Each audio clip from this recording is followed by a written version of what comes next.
இன்னொரு பக்கம் அதிமுகவை எதிர்த்துட்டு இருக்கிறது அமமுக உள்ளிட்ட பல கட்சிகள். ஏற்கனவே இந்தியா அலையன்ஸ்ல இருந்து அமமுக வெளியே வந்துருச்சு. ஓ பன்னீர்செல்வம் வெளியே வந்துட்டாரு. ஓ பன்னீர்செல்வம் தனி கட்சி தொடங்க போறேன் டெல்லி வந்து போனாரு. ஆனா அமித்ஷா மீட் பண்ணிட்டு வந்தாரு. அடுத்த நாள் வந்து அண்ணாமலை போய் அமித்ஷா மீட் பண்ணிட்டு வந்தாங்க. அப்புறம் ஓபிஎஸும் அண்ணாமலை மீட் பண்ணாங்க கோவையில. இப்ப நேத்து என்னன்னா அண்ணாமலையும் டிடிவி தினகரனும் மீட் பண்ணிருக்காங்க. அண்ணாமலை வீட்டுல டிடிவி தினகரனுக்கு விருந்து வேற கொடுத்துருக்காரு. மட்டன் இருந்துச்சா? அசைவ விருந்து இது இருந்திருக்கும். அரசியல் எல்லாம் பேசியிருப்பாங்க. அண்ணாமலை என்ன சொல்றாருன்னா, அரசியலுக்கு அப்பாற்பட்டவங்க தான் நண்பர்கள் அப்படின்லாம் சொல்றாரு.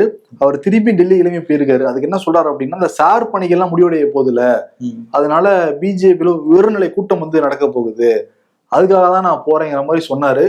ஆனா அண்ணாமலையை வச்சு ஓ பன்னீர்செல்வத்தையும் டிடிவியும் சமாதானப்படுத்துற முயற்சியில் இருக்காங்களாங்கிற ஒரு டாக்குமே இங்க இருந்துகிட்டு இருக்கு. அண்ணாமலை பிரச்சனையே யாராவது வந்து சமாதானப்படுத்துருங்க, டெல்லியில போய் அவருக்கு அவ்வளவு ஓடிட்டு இருக்கு அவரை சுத்தியும். ஆமா, அது அண்ணாமலை சொல்றாரு, இந்த கூட்டணி பேச்சுவார்த்தை இது டெவலப் பண்ணலாம் இருக்கிற தலைவர்கள்லாம் பார்த்துப்பாங்க, எனக்கு வேற அசைன்மெண்ட் இருக்கிற மாதிரி ஒரு டோன் இருக்கான். கூடிய விரைவில் அண்ணாமலைக்கு ஏதாவது முக்கிய பொறுப்பு கொடுத்தாலும் கொடுக்கலாங்கிறாங்க. அந்த கூடிய விரைவில் தான் இன்னும் வரல.